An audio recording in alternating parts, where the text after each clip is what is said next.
People with ADHD. What are the things about it that people just don't get? 1. I am absolutely dying to do the thing. I want to do the thing more than you want me to do the thing. Not having done the thing is ruining every minute I spend not doing the thing. But I can't do the thing right now. 2. I once saw an excellent explanation of ADHD paralysis on a YouTube video. A guy held up a pen, one of those ones that has multiple switches that each attaches to a different colored pen head.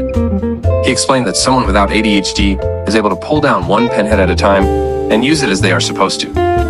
That is their focus. A person with ADHD is not able to use only one pen head at a time. Everything happens at once, at the same volume, at the same priority in an ADHD brain. It is like trying to trigger every single pen head come out of the hole at once. But if you do that, they all get in the way and block each other. Thus, not a single one is able to fit through the hole. The pen can't be used. Never have I felt more understood in that regard than after seeing that video. That is literally exactly what it's like. 3. Many of us have used stress to focus in the workplace. You can't turn it off, and it leads to burnout. 4.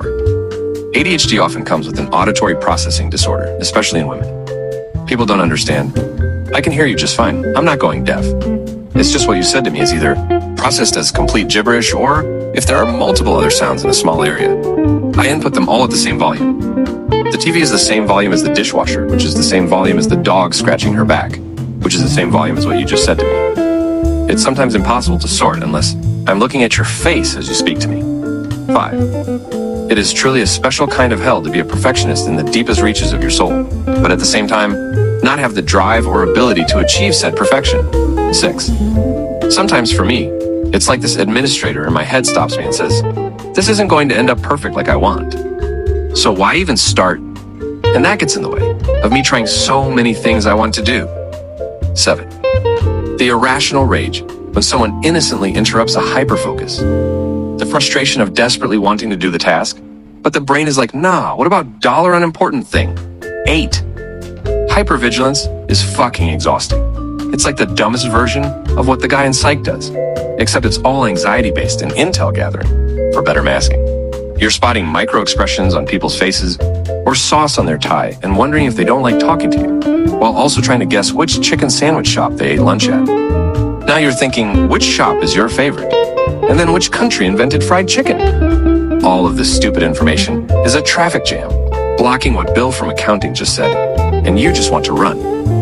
9. I trip and stumble over my words constantly when I'm speaking, because by the time I've finished a single sentence, 3,000,000,000 new things happened in my brain. 10. There's a lot of things that folks with ADHD deal with that sound super relatable to everyone. It makes them say, haha, oh yeah, I'm like that too. One example I've noticed is that if you've got something you have to go to later in a day, such as a doctor's appointment, it's hard to get anything done before then. It feels like you're just kind of existing until then. The problem then, and the big problem with having ADHD, is then having to try and explain just how massive an issue it is for someone with ADHD to someone who does not have it in comparison. Like what a massive wall this late appointment is to get literally anything done. It's hard to explain how a minor inconvenience, for most, is a colossal problem for us. And that's partly because it is just extremely difficult to explain what is happening in your head, especially in a way that makes any rational sense. The best I've heard it put is that it's like trying to knowingly place your hand on a hot stove. 11. You constantly have music lyrics firing off in your head over and over all day long. I've had about a dozen words from Go With The Flow from Queens of the Stone Age in my head for about an hour now, for example. And or random thoughts about anything from any point in your life just start popping up. Last night, a random comment someone said to me like 25 years ago played in my head about a dozen times in a couple-hour period. In between 80s music lyrics. 12. People don't get how exhausting it can be to constantly fight with your own brain to do the simplest tasks, or how deeply it affects your self-esteem when you're labeled as lazy or inattentive. 13. I wish people understood that ADHD doesn't just affect your ability to focus. It really needs to be renamed. ADHD changes your brain chemistry and the way that different parts of the brain communicate with each other, which means that it has a ton of symptoms that affect every part of our daily lives. We have trouble with executive function, which means that no matter how hard we may want to do something, we may not be able to force ourselves to do it. We struggle with motivation because every task is high priority, yet our brains don't reward us for completing them. We have sensory issues because We cannot control which things to pay attention to and which things to block out. Some of us, like me, are not capable of blocking anything out unless we're hyper-focused, in which case I will sometimes literally forget to breathe. We have auditory processing issues, and I couldn't tell you why. As far as I know, it's just to make our lives harder. On the bad days, speech has no meaning, it's just sound. It's like the adults talking in Peanuts cartoons. We want to listen, it's just noise. We have trouble regulating our emotions. It's different for everyone, but for me, emotions are either unbearably intense or non-existent. There is no middle ground. There's so much going on for us at any given moment that it's no wonder we can't pay attention.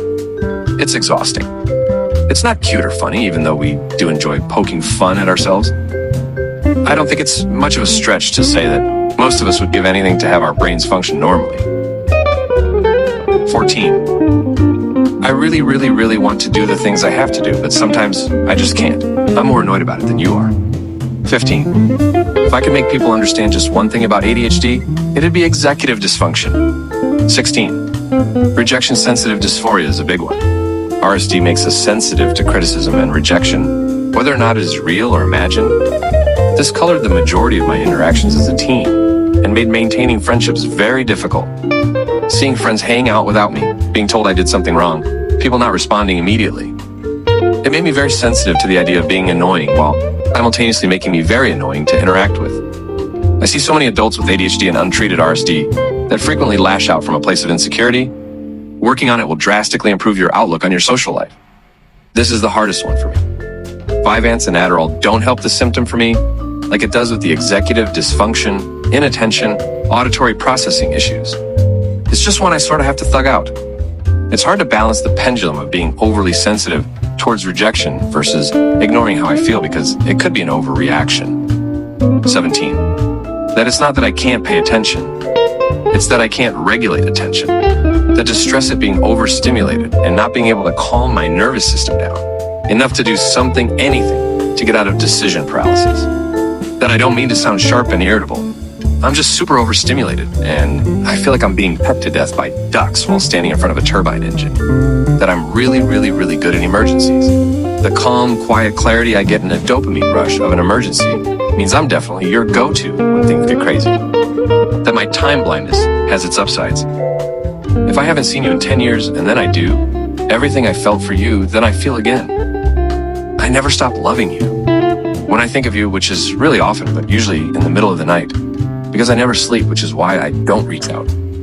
I remember every positive, wonderful thing I ever felt for you, and I wish good things for you. Not staying in touch is not indicative of my feelings for you.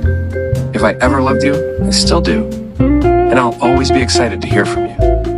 That there are a ton of physical challenges that can come with ADHD. Hypermobility, headaches, huge sensitivities to anything from smells to touch to taste, to not having insight into when we're hungry or when we need to stop eating. Our brains just don't communicate with our bodies in the same way at all. Those are just off the top of my head. 18. The environment around you can really overstimulate you when it doesn't bother others. Then you get irritated. People don't understand why. Something like Chuck E. Cheese or an arcade is pure hell. 19. Get straight to the point. My attention span is very limited, especially in work meetings. 20. The constant DJ. I never get to choose the songs of. It's always on, always, never stops. You can override it and change the song if you really try. But there's a chance you'll just end up with both songs stuck at the same time instead.